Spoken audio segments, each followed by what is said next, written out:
Hello, this is Becca from Willow Hill Designs. I hope everyone is doing well and welcome to my channel.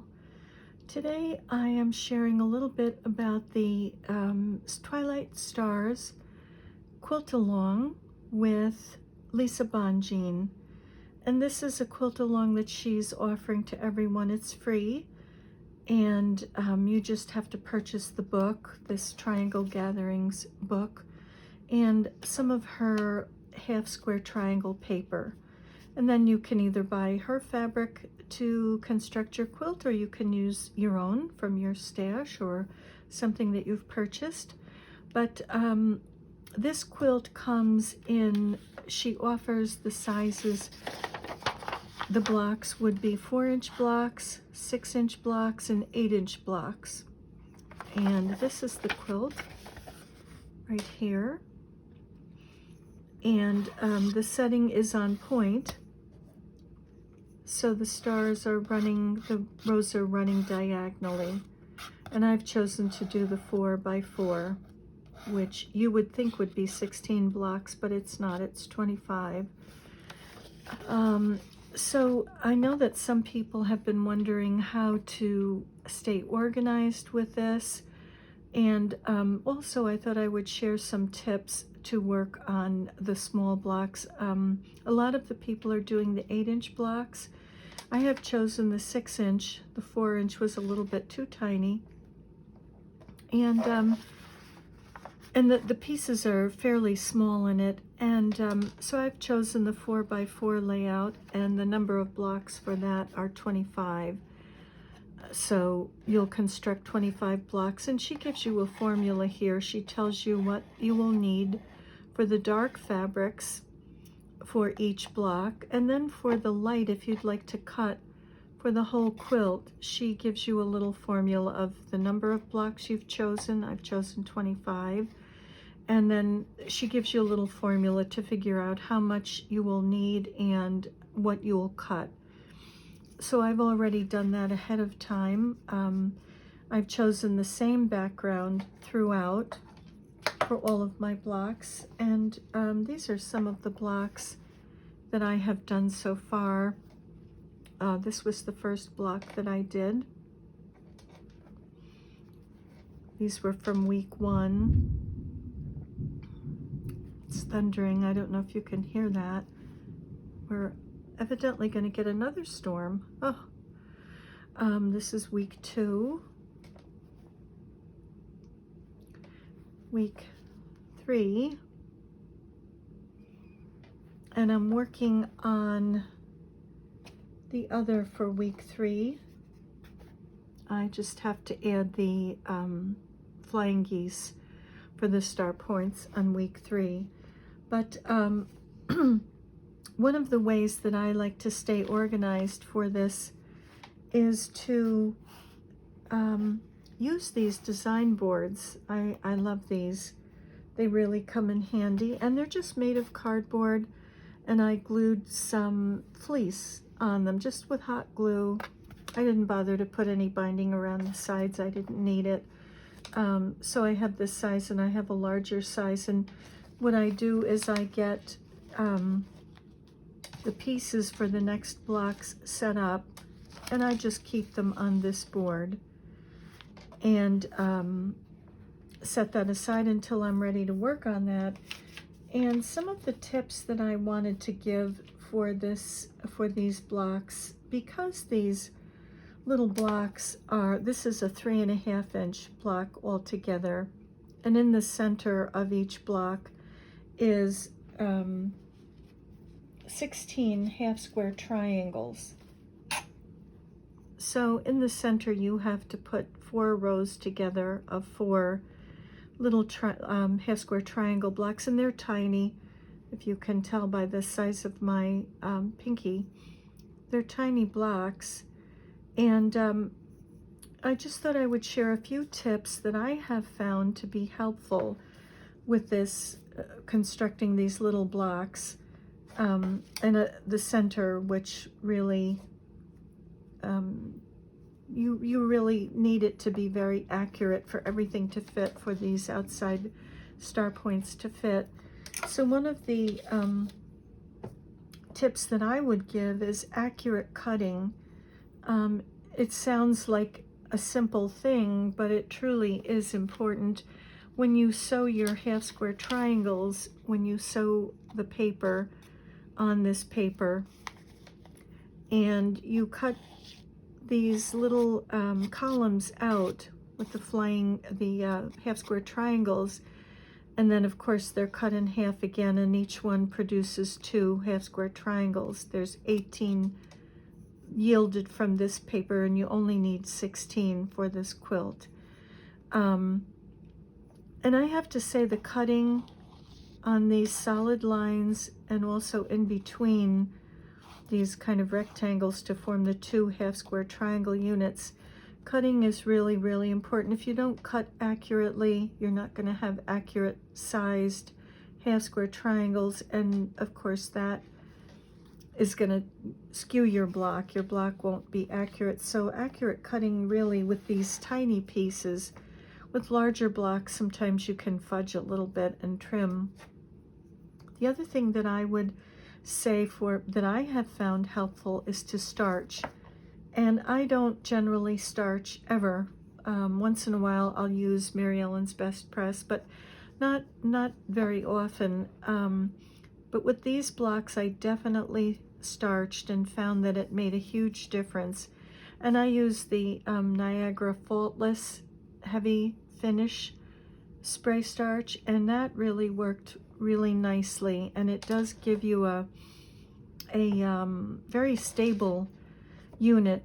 Your fabrics are stable, and then when you sew them together they're very stable, because fabric is fluid, and it does really make a difference.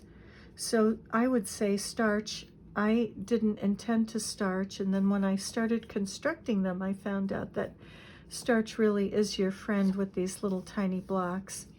And the extra little units that you get from the 18, and you only need 16, I've been just popping them in this little box here, and maybe I will use them on this quilt, or maybe I'll use them on the back of the quilt, or maybe another little project. But starch really definitely helps.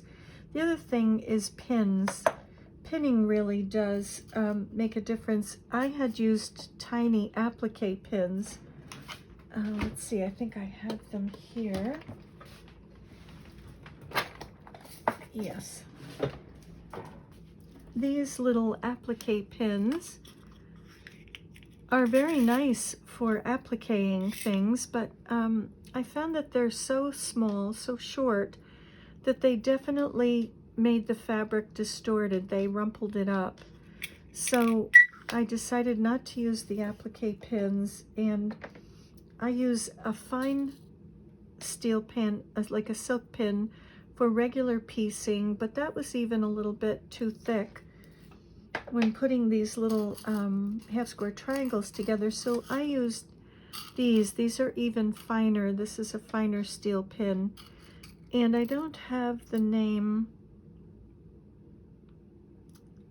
Actually, it says Patchwork and Quilting on here, so I'm not sure. I bought these from a local quilt shop years ago, but they're a fine silk pin, and they really work well when you're putting these little pieces together in rows and you want to be accurate with your matching of your points.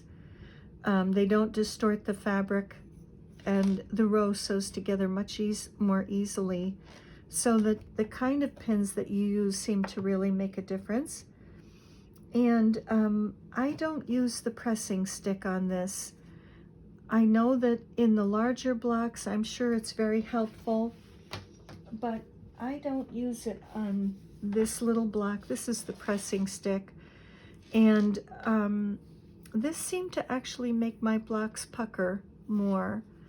And I found that just turning them over and pressing them each time I'd sew 2 together, and I pressed the seams open, they're all pressed open. I really didn't need the pressing stick, because it's just such a tiny little piece and you're pressing everything open. it didn't seem to cause any disturbance to any of the other seams. So I would say that the pressing stick for me on the tiny block made my blocks pucker more. So I didn't use that. And the other thing that I would also advise is backstitching at the beginning and the end of a seam, because these, again, and lower your stitch length down to a shorter stitch length. Backstitching at the beginning and end really does keep everything together and stable. These are so tiny, you don't want to have to go back here and try to fold these seams and get them. I mean, your whole seam length is an inch long, and you just don't want to have to try to get that under your machine. So backstitching really does help. And I even backstitch on here when I am doing the half square triangles. I'll start here and stitch down, and then come up, then go over and stitch down. And I try to do it all in one pass without breaking my thread, coming down on the border of the, outside the border of the paper until it's all done. But I backstitch here at the beginning of the seam and here, and then I backstitch here when I start the next one, and here when I end that seam, and I backstitch here at the beginning and at the end. And that way I know that the half square triangles are all locked in together, and that really helps. The other thing that I like to do is I take a bigger design board, and I just set everything out.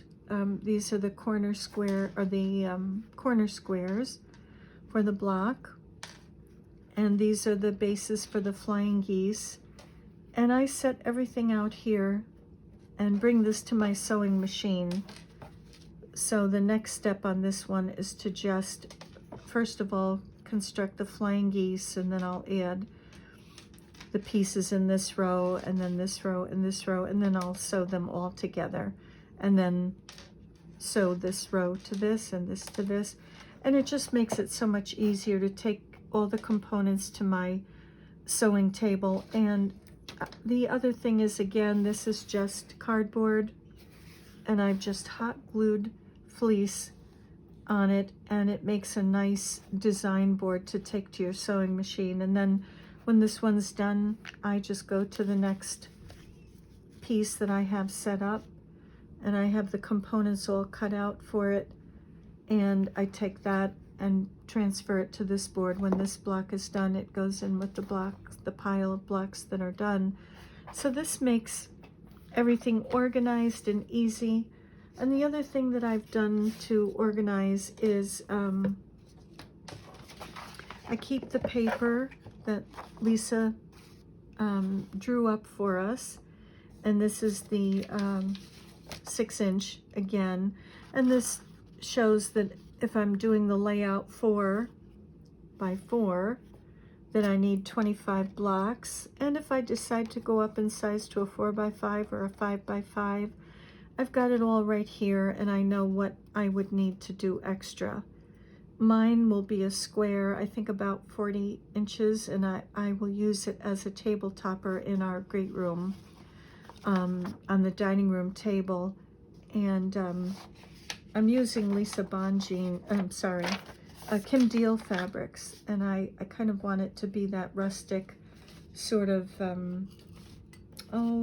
maybe fall colors, fall look. I'd like that for our family room. So I keep that in this little tray, and these are all the backgrounds. I've cut out all the backgrounds for the blocks that I'm making. And then I have the corner squares, and I have the bases for the flying geese all cut up, and they're all separated by color. This one would have been like this, and then I just take that off the pile, and the 8 little squares for the flying geese, and put that on my design board for the next one. And I didn't pick out the colors for the stars ahead of time. I only do about 3 or 4 colors ahead, and I generally keep them in here. I don't have them in here right now, but the stars are easy enough to just pick out the dark fabrics where, and I cut those individually for each star, but the backgrounds are all cut out, so I don't have to worry about that. All I have to do is cut out a square, and Lisa tells you to cut out a 5-inch square for the dark fabric. So in other words, this color you'd cut out, and I cut out about a 5 1/4 inch square or 5 1/2, and the same thing for the background, because when you starch and it dries, it does shrink the block up, and so that does make a difference. So I cut a little bit larger than the 5-inch squares for the triangle paper, and that's for the half square triangles. I don't starch the fabric for the flying geese. These darker colors here, I don't starch these, or this, or these, because these are easy enough to piece, and there's really, I don't find that I get any distortion with that. It's this center that you really need the starch on, and it does pay to have that starched. And this is the book. She just requires that you buy this book. So if you go to lisabongean.com to her blog, she gives you all the information there for the Twilight Stars Quilt Along, and she does ask that you buy this book. It's called Triangle Gatherings, and each week she picks 2 blocks from this book, and they're just randomly picked, so you don't really know which blocks you'll be assigned for that week. And what I just started doing was jotting down week 1 and the number of blocks, week 2, week 3.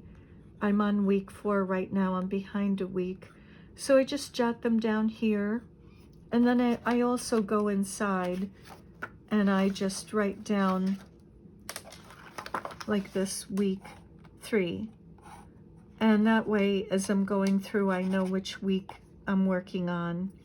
It's easy enough to find that. So that's kind of how I'm staying organized here. It's nice because these 6-inch blocks are tiny, tiny little blocks, and by keeping all of my fabrics that are cut in this tray, as I start a new star block, I just take what I need from here. And my colors, I choose a color for that week. So this week is this kind of a rusty orange, and I think that'll look nice with these colors. Again, I'm going for that kind of a Kim Deal coloring. Most of this fabric is Kim Deal's fabrics. This one isn't. But I think they'll look pretty together. And I don't know if I will set these with sashing or not.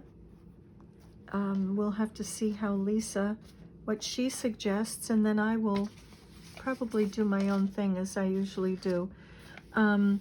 These blocks, when they're put together, there will be a 6-inch border that she will give us.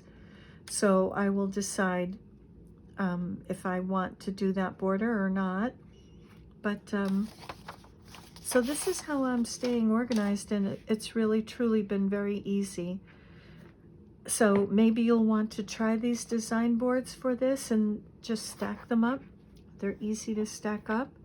They go right in my tray.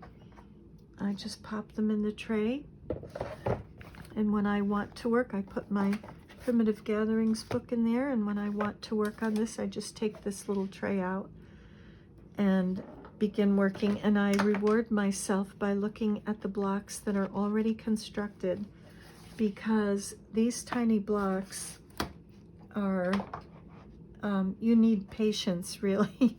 These are not something you can zip through quickly. I've been quilting for over 30 years, and they definitely require patience. It's very fiddly, and you really have to be very precise I told my kids today when they were visiting that they almost make you pull your hair out, because you do have to be so precise. You can't make this any bigger and cut down, because you need that 1/4 of an inch. So it's really a very nice challenge. And then I reward myself by looking at all these beautiful blocks. I think it's going to be such a pretty quilt. But so I thought I would share where I am on my Twilight Stars, and hopefully inspire other people to join in. It's really fun, and I think we'll have a beautiful little quilt. I just think this is, I love stars anyway, but I think this is sort of a little treasure. So thank you very much for watching today, for joining me, and I'm wishing you many blessings. Bye for now.